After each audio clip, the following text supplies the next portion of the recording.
সম্প্রতি আমি একটি বাংলা তাফসীর গ্রন্থ পড়েছি। এই মুহূর্তে বইটির নাম মনে নেই। সেখানে বিভিন্ন স্থানে ইসরায়েলি বর্ণনা কথাটি উল্লেখ করা হয়েছে। ইসরায়েলি বর্ণনা বলতে মূলত কি বোঝায়? এগুলো কি সবই মিথ্যা ও ভিত্তিহীন বর্ণনা? যদি তাই হয় তাহলে বইয়ে এসব বর্ণনা উল্লেখ করা হয় কেন? বিষয়টি ভালো করে বুঝতে চাই। খুবই সুন্দর এবং প্রয়োজনীয় একটি প্রশ্ন। প্রিয় দর্শক, এই প্রশ্ন উত্তরে বলতে চাই, বনী ইসরায়েল বা ইয়াহুদি খ্রিস্টান আলেমদের সূত্রে আসা বর্ণনাগুলোকে মূলত ইসরায়েলি বর্ণনা বলা হয়। ইহুদি খ্রিস্টানদের ওলামা ইকরাম যে সমস্ত বর্ণনা করেছেন, তাদের ধর্মগ্রন্থ সমূহ থেকে যে সমস্ত বর্ণনাগুলো ধারা পরম্পরায় এসেছে, সেগুলোই হলো ইসরায়েলি বর্ণনা। আহ ইসরায়েলি বর্ণনার সব যে বাতিল তা কিন্তু না। ইসরায়েলি বর্ণনার মধ্যে সত্য আছে, মিথ্যাও আছে, সঠিক আছে, ভুলও আছে। ইসরায়েলি বর্ণনার সঠিক এবং ভুল নিরূপণ করার মাপকাঠি হলো কোরআন এবং হাদিসের সাথে তার সামঞ্জস্যতা থাকা না থাকা। ইসরায়েলি বর্ণনার যে সমস্ত কথা কোরআন এবং হাদিসের আলোকে সমর্থিত বা কোরআন হাদিসের সাথে সামঞ্জস্যপূর্ণ, সেগুলো আমরা গ্রহণ করতে কোনো অসুবিধা নেই। আর যেগুলো কোরআন এবং হাদিসের সাথে সাংঘর্ষিক, কোরআন হাদিসের সাথে সামঞ্জস্যপূর্ণ নয়, সেগুলো প্রত্যাখ্যাত হবে। এটাই হলো অনুসৃত মূলনীতি উসুলবিদদের এবং ওলামা ইকরামের, মুফাসসিরদের এবং মুহাদ্দিসগণের, ওলামা ইকরামের। সেজন্য আমরা ইসরায়েলি বর্ণনা গ্রহণ করা না করার ক্ষেত্রে মূলনীতির আলোকেই আমরা সামনে চলবো এবং সিদ্ধান্ত গ্রহণ করব। আর যে সকল ইসরায়েলি বর্ণনা কোরআন হাদিস দ্বারায় সমর্থিত নয়, আবার কোরআন হাদিস দ্বারা সেটা কোরআনের সাথে সাংঘর্ষিকও নয়, এই পর্যায়ের যেগুলো, সে সমস্ত বর্ণনাগুলোর ব্যাপারে আমরা নীরব থাকবো এবং সেগুলোকে সত্য বলবো না, মিথ্যাও বলবো না। লা নুসাদ্দিকু ওয়ালা নুকাজ্জিবু, এটাই হলো মুফাসসির এবং ফুকাহা ইকরাম ও মুহাদ্দিসিন ইকরামের অনুসৃত মূলনীতি এবং প্রিন্সিপাল। তাহলে এই আলোচনা থেকে পরিষ্কার হয়ে গেল কেন ইসরায়েলি বর্ণনাগুলো বিভিন্ন বইয়ে উঠে আসে।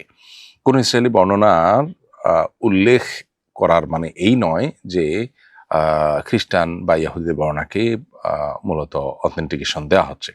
মূলত কোরআন হাদিসের সাথে যদি কোনো ইসরায়েলি বর্ণনা ইহুদি খ্রিস্টান আলেমদের কোনো বর্ণনা মিলে যায়, তখন সেটা উল্লেখ করতে কোনো অসুবিধা থাকে না, কারণ সেটি ইসলামে গ্রহণযোগ্য। আশুরার পটভূমি কি? আশুরার প্রকৃত তাৎপর্য, চেতনা এবং মুসলমানদের জন্য শিক্ষণীয় বিষয়গুলো কি কি? খুবই গুরুত্বপূর্ণ একটি প্রশ্ন এবং সময়োপযোগী একটি প্রশ্ন। প্রিয় দর্শক, মুহররম মাস চলছে। মুহররম মাসের 10 তারিখকে বলা হয় আশুরা। এবছর আশুরা হলো আসন্ন জুমাবার। বাংলাদেশের মানুষ যে তাদের আকাশে যে চাঁদ দেখেছেন তার আলোকে এই জুমাবার, অর্থাৎ এই বছর মুহররমের 10 তারিখ জুমাবার, এটি হলো আশুরার দিন। তো মুহররমের 10 তারিখকে যে মূলত আশুরা বলা হয়, এর প্রকৃত তাৎপর্য হলো এই দিনে আল্লাহ রাব্বুল আলামিন আল্লাহ নবী মূসা আলাইহিস সালামকে বিজয় দিয়েছিলেন ফেরাউনের বিপরীতে। যার কারণে ফেরাউনকে আল্লাহ তাআলা এই দিনে ধ্বংস করেছেন এবং মূসা আলাইহিস সালামকে বিজয়ী করেছেন। নবী করিম সাল্লাল্লাহু আলাইহি ওয়াসাল্লাম মদিনায় আসার পর যখন দেখলেন যে ইহুদিরা এই দিনে রোজা রাখে, তখন নবী সাল্লাল্লাহু আলাইহি ওয়াসাল্লাম তাদেরকে জিজ্ঞেস করলেন, কেন তোমরা রোজা রাখো? তখন তারা বলল যে এই দিনে মূসা আলাইহিস সালামকে আল্লাহ তাআলা ফেরাউনের বিরুদ্ধে বিজয় দান করেছেন, তো আমরা শুকরিয়া আদায় করে রোজা রাখি। তখন নবীজি বলেছেন, নাহনু আহাক্কু বিমূসা, আমরা মূসার প্রতি আল্লাহর অনুগ্রহ হয়েছে, বিজয় দান করেছেন আল্লাহ তাআলা, সেজন্য তার জন্য শুকরিয়া আদায় করার হক তোমাদের চেয়ে আমাদের বেশি। অর্থাৎ মূসা আলাইহিস সালামের প্রকৃত আদর্শের উপরে তোমরা যতটা প্রতিষ্ঠিত, তার চেয়ে বেশি আমরা প্রতিষ্ঠিত, সো আমাদের শুকরিয়া আরো বেশি আদায় করা দরকার। বিধায় নবী করিম সাল্লাল্লাহু আলাইহি ওয়াসাল্লাম আশুরা রোজা রাখার কথা বলেছেন। আশুরার মূল চেতনা হলো সত্যের বিজয় হবেই হবে।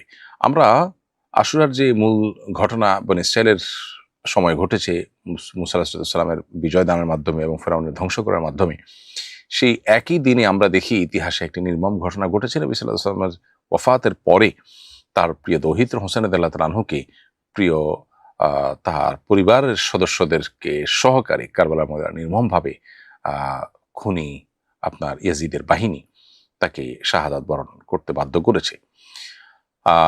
তো এরকম একটি নির্মম ঘটনাও সেখানে ঘটেছে। এই ঘটনা আপাত দৃষ্টিতে মনে হচ্ছে যে খুনিরা জিতে গেল এবং ইমাম হোসেন রাদিয়াল্লাহু তাআলা আনহু তিনি মনে হেরে গেলেন তার পরিবার সহকারে। বাস্তবে আমরা দেখতে পাই যে হোসেন রাদিয়াল্লাহু তাআলা আনহুকে আল্লাহ রাব্বুল আলামিন শাহাদাতের মাধ্যমে পৃথিবীতে যে অমর করেছেন, আর চির ধিকৃত হয়েছে সে খুনিরা যারা তাদের প্রতি দুরাচরণ করেছে। অতএব এটাও মূলত আদর্শের বিজয় ছাড়া আর কিছুই নয়। ফলে এই দিনটি মূলত মাজলুম এবং অসহায় মানুষদের বিজয়ের চেতনাকে স্মরণ করিয়ে দেয়। বিধায় আমরা সত্য এবং সতের উপরে সবসময় প্রতিষ্ঠিত থাকব, কারণ এটাই বিজয়ী হবে আজ কিংবা কাল। বাহ্যিকভাবে পরাজয় বা গ্লানি দেখা গেলেও তার পেছনে লুকিয়ে থাকে বিজয়। এটি আশুরার অন্যতম গুরুত্বপূর্ণ চেতনা।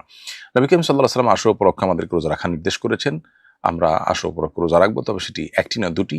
ইহুদিরা একটি রোজা রাখে শুধু আশুরার দিন, আর মুসলমানদের জন্য নির্দেশনা হলো তারা যেন দুটি রোজা রাখে, যাতে করে ইহুদিদের সাথে নিজের রোজার একটা স্বাতন্ত্র্য থাকে, একটা বৈচিত্র্য এবং ভিন্নতা থাকে।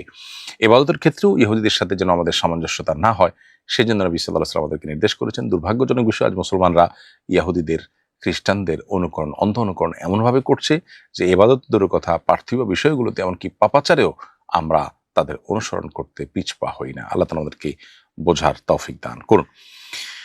আহ এর বাইরে আপনার আশুরাকে কেন্দ্র করে এবং মুহররম মাসকে কেন্দ্র করে শিক্ষণীয় আর অনেক বিষয় আছে। বিষয়ে ইনশাআল্লাহ বিস্তারিত কোনো ভিডিওতে আমরা বলার চেষ্টা করব।